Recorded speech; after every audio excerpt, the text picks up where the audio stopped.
नमस्कार। राजनीति विज्ञान के मूल आधार विषय के अंतर्गत आज हम शक्ति की अवधारणा का अध्ययन करेंगे।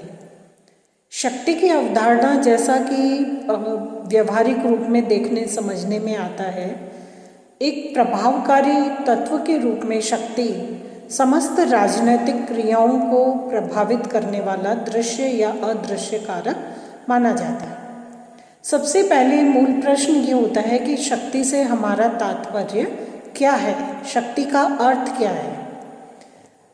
शक्ति के स्वरूप को, शक्ति के अर्थ को समझते हुए भी, व्यवहारिक रूप में समझते हुए भी, अगर हम इसको अभिव्यक्त करना चाहें तो अभिव्यक्ति की प्रक्रिया में शक्ति के विविध रूप और शक्ति का एक विहंगम परिप्रेक्ष्य दृष्टिगोचर होता है। शक्ति के अर्थ के संदर्भ में हम सिर्फ जो एक मूल बात है उसकी तरफ अपना ध्यान केंद्रित करें तो, और वो मूल बात या मूल केंद्र है, जैसा कि रॉबर्ट बायरस्टेड कहते हैं कि शक्ति बल प्रयोग की योग्यता है, न कि उसका वास्तविक प्रयोग।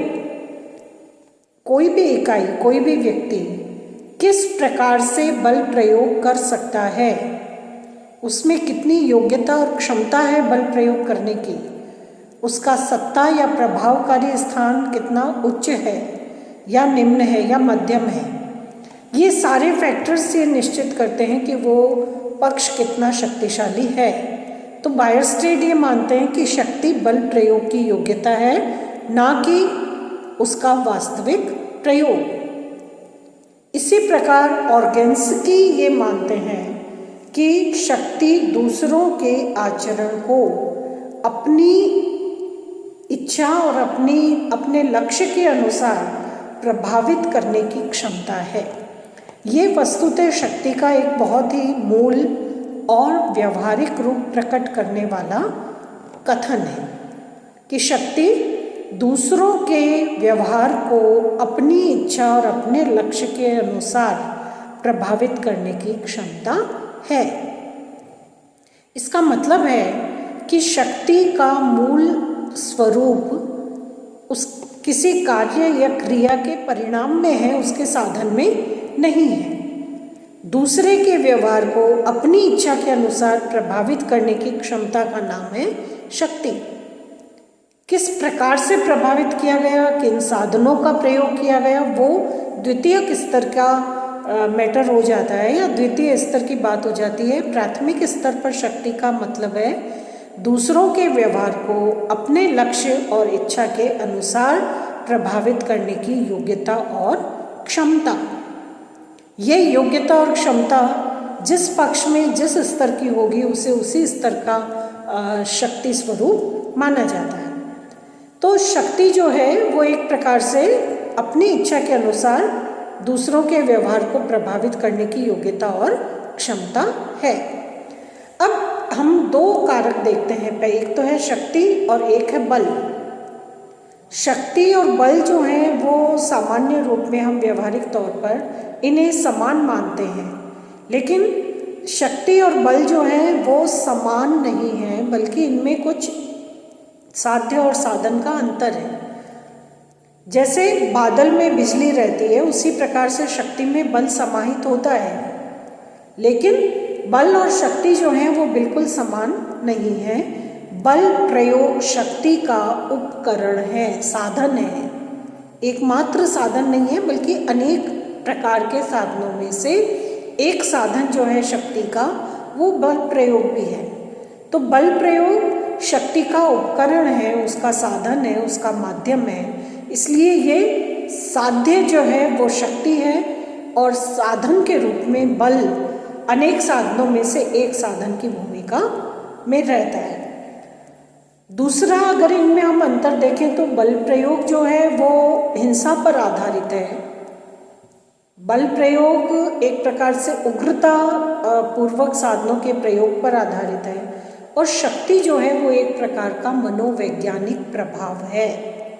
शक्ति में अनिवार्यतः बल समाहित हो ऐसा जरूरी नहीं है। शक्ति मनोवैज्ञानिक आधार पर अपने लक्ष्य को प्राप्त करने की एक क्रिया प्रक्रिया है, जबकि बल प्रयोग जो हिंसा पर भी आधारित हो सकती है और अहिंसक भी हो सकती है। ये प्रक्रिया, शक्ति के प्रभाव की प्रक्रिया जो है वो हिंसक अहिंसक दोनों प्रकार की हो सकती है, लेकिन बल प्रयोग जो है वो सदैव हिंसा पर ही आधारित होता है। इसी प्रकार शक्ति एक मनोवैज्ञानिक अवधारणा है। मनोवैज्ञानिक अवधारणा इस अर्थ में कि मानसिक रूप में, मनोवैज्ञानिक रूप में एक पक्ष दूसरे पक्ष को अपने हित, लक्ष्य और इच्छा के अनुसार प्रभावित करने की प्रक्रिया प्रारंभ करता है। और ये प्रक्रिया, प्रभावित करने की प्रक्रिया एक शुद्ध मनोवैज्ञानिक और मानसिक क्रिया है।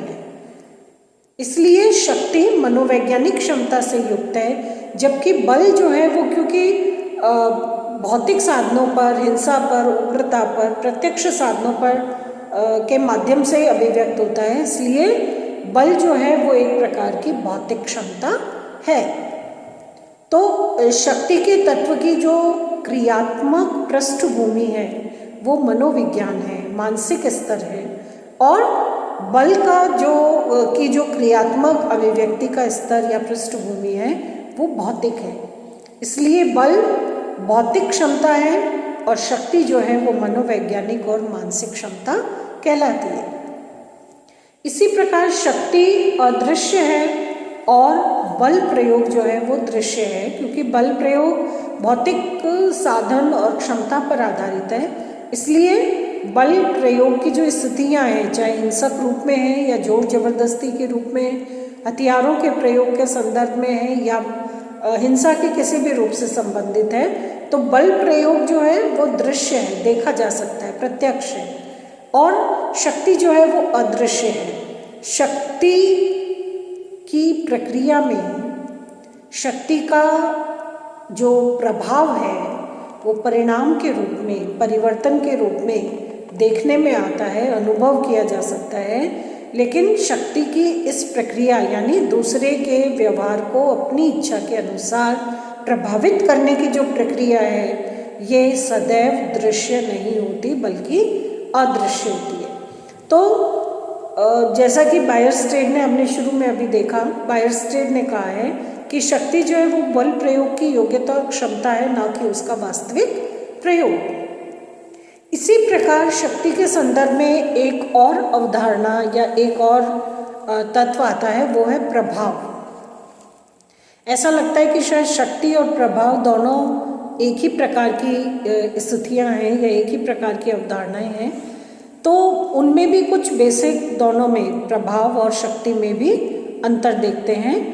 प्रभाव जो है वो बल रहित तत्व है, प्रभाव में बल का प्रयोग नहीं होता, बल रहित तत्व है, जबकि शक्ति जो है इसमें बल प्रयोग की संभावना निहित होती है।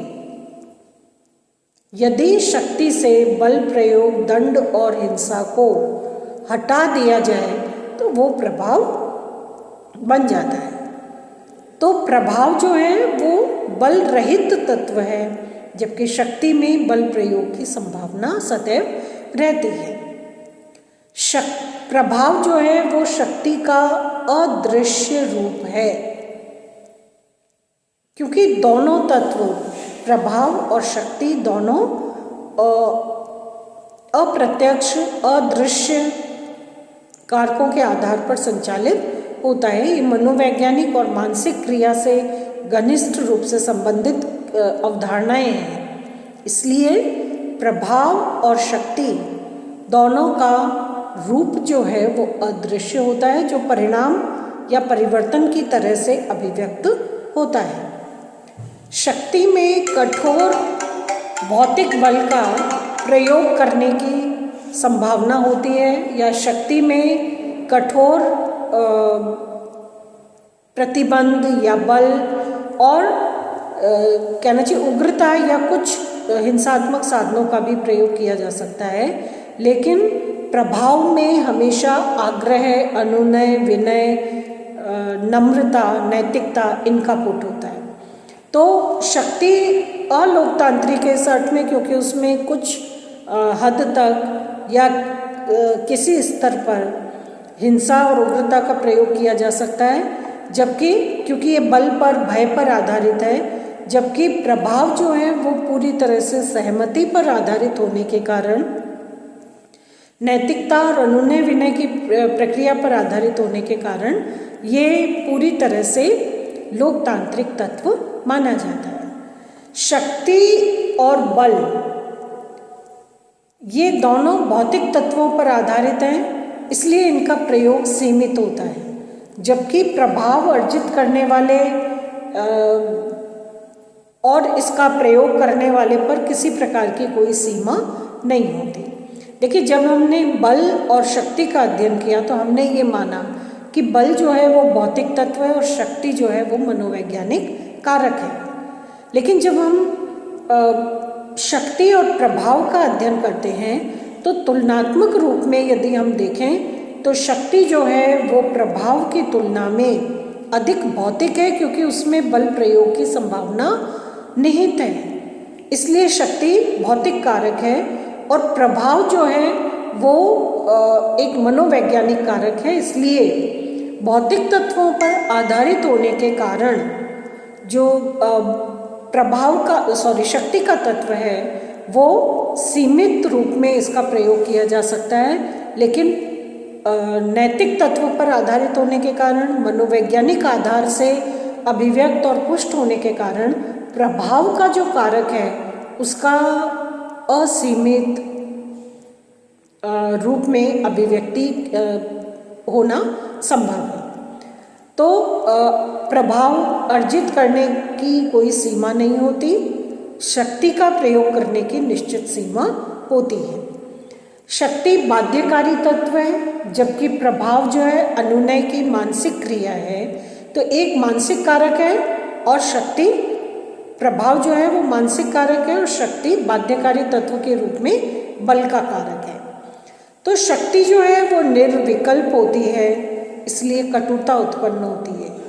निर्विकल्प इस अर्थ में क्योंकि शक्ति का जो अर्थ है वो यही है कि अपनी इच्छा के अनुरूप दूसरे के व्यवहार को प्रभावित करने की योग्यता और क्षमता, इसलिए ये निर्विकल्प है। इसके अलावा और कोई उद्देश्य या मंशा शक्ति की नहीं है।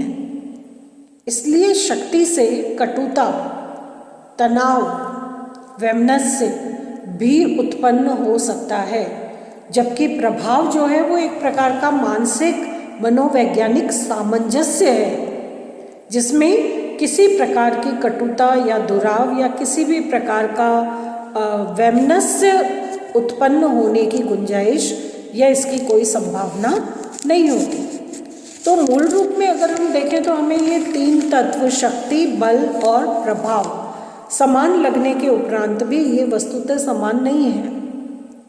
एक सा लगता है, हमें लगता है कि चाहे हम शक्ति कह दें या बल कह दें एक ही बात है, या शक्ति कह दें प्रभाव कह दें एक ही बात है। नहीं, इनमें बहुत बेसिक मूलभूत प्रकार का इस अंतर है जो ये सिद्ध करता है कि तीनों परस्पर एक दूसरे से घनिष्ठ रूप में संबंधित होने के बावजूद भी एक दूसरे के पर्याय नहीं है। अब यदि हम शक्ति के प्रकार देखें तो जिन जिन रूपों में शक्ति अभिव्यक्त होती है, शक्ति के उतने ही प्रकार सामने आते हैं। जैसे शारीरिक शक्ति है जो शारीरिक क्षमता पर, बल पर आधारित है।